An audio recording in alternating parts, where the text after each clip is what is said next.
Hey, David, thank you very much for your time and for being here. Thank you. What's up? Oh, what? You're interrupting my interview, Jamie. How dare you?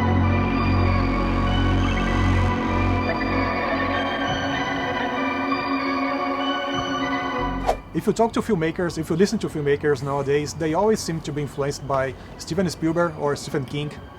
But if you see movies like It Follows or even The Purge and Stranger Things, there's always some Carpenter in these movies. Do you see yourself reflected in the movies made today? No. No? He's completely wrong.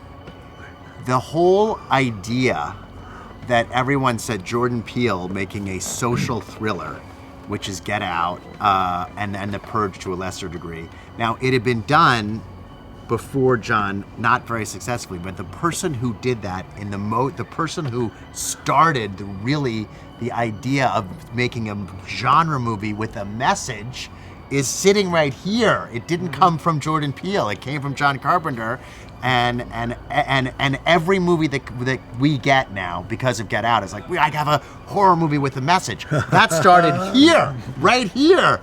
But you 40 guys really years did it ago. well. You did it really well. That was an exceptional movie. The first Halloween is like the foundation of slasher movies. Do you feel that this genre changed a lot over these 40 years? Oh, yeah. It got a lot less subtle. It got a lot bloodier, got a lot more graphic. It got much more complicated. There's something incredibly beautiful and clean and lean about the Halloween movie. The storytelling, and primarily it was because we had no money, and it needed to have a minimum amount of characters, houses across the street from each other. I mean, you had to build it into a very limited landscape. And nowadays these movies, although I don't see them, feel very complicated. And what was beautiful about David's decision with Danny and Jeff was that their ability to sort of cut all the other movies free. They float in the universe. You can watch any of them. You can stream any of them. If you love Halloween 4, you can watch it over and over again. But it has no relevance to this movie, because the only movie that has relevance to this movie, Halloween, is the original movie 40 years ago. Have the rules changed? Yeah. Good stories is all it is. That's all it's about. There are no other rules. You have a good story, and you can do it. A good story will scare people. A good story will entertain people. There's nothing else to it. Correct. I agree.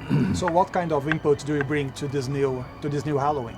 I stand away by the side of the road and wave as they go by, making the movie. I made some comments. I provided the music. I provided support. That's what I did. When people talk about post-horror, what do you think about it? This terminology, this kind What? of post-horror movies? I don't know what that is. Post-horror? What's that? Post-horror, when we have social issues, like you use the horror genre movies to do some kind of discourse over. But what are you calling it? Post-horror movies. Post-horror. Never heard of That's been done since they did that with Frankenstein. They did do it Back in the 30s but with John Universal. did it. But John did it the best. But that's been done and on and on. I mean, that's nothing new about that. Post-horror, please. Please. We approach this as what do we really want to see, as fans of the original Halloween film, as fans of slasher films, as fans of horror films in general. So we wrote it from a very self-indulgent place. What's the movie that gets us excited? And for me, it's minimizing the supernatural, minimizing some of the spectacular, and maximizing the intimacy and emotion, the kind of raw core of horror. What is funny to me that people in this movie, they don't seem stupid like in a slasher movie in general. They seem smarter. I believe there's some part of that's explained with the humor in this movie. Of course, you wrote this with Danny McBride. You guys did Pineapple Express together. How do you incorporate the comedy inside of a movie like this? A lot of this comedy, the comedy in this film wasn't in the script. You know, Danny and I had a very specific anxiety about comedic elements of this film. We wanted to make sure that, you know, if our names were involved in it, that people took it very seriously and that knew we weren't joking around with this franchise. And then on set, the actors were so playful and excited and enjoyable that we would just always open it up to improvisation. So whether it's the kid that Vicky's babysitting or the cops in the car waiting, you know, for the next event to happen, a lot of the comedy of this movie comes out of just the natural environment of those characters, and it's actually not in the script. I don't want to go into spoilers, but this sounds like a really empowering movie for women. And I was there at San Diego Comic-Con when you guys did a panel. Right. You were great in that. Thank you. And you talk a little bit about this. Can you talk a little more? Clearly, Laurie's experience started to be very emotional, and the trauma and the PTSD that she was suffering was way more evident in the performance and in the direction. It was not intended that way. I think they kind of intended her to be a bit more of a badass. Yeah. And she's very fragile. And I was very fragile there, and I was very, very vulnerable on this shoot. And I think that started to affect us all, because there was a moment where the entire crew, like, see, they're wearing name tags. Whoever made the name tags happen, I love you right now, even though I can't see anybody. But the entire crew, on the night where Laurie shot her final scene in the truck alone, watching Michael Myers be transferred.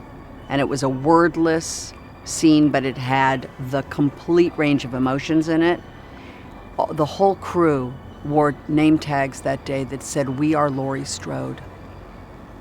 Because what they understood in the 6 weeks of shooting the movie, what was so powerful was what the crew was saying is, "We are with you. We are all Laurie Strode." And it really moved me. I mean, I was gone. I was just gone. I was so overcome by this feeling of what we were really trying to do. And it really started to affect me then. So by the time I'd seen the movie, I then realized what David really did. Was he really made a movie about a woman who finally faces her perpetrator and says, "You cannot run the narrative of my life anymore. I'm going to take it back from you. I'm going to take back my own life." Yeah, it is powerful. Thank you very much for Thank for you. being here. Thank you very much. He's waited for this night. He's waited for me. I've waited for him. Get out of the room! Get inside!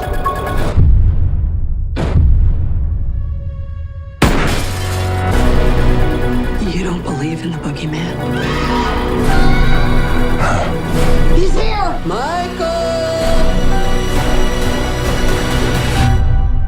You should. Can you close the closet door?